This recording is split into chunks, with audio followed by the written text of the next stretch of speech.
How to fix Amazon error code 5001. Now basically, if you're having any kind of issues with the error code 5001 on Amazon Prime Video, this is generally just a connectivity issue.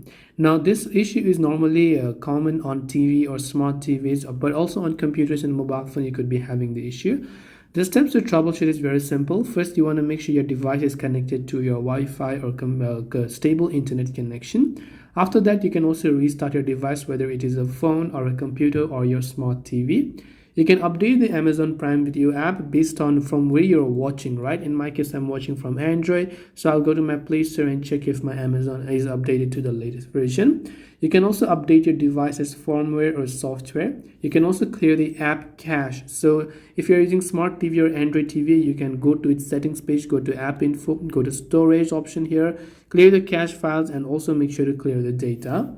You can also check for outages, or you can try to reinstall the Amazon Prime Video app, and these are some of the ways on how you should be able to fix it.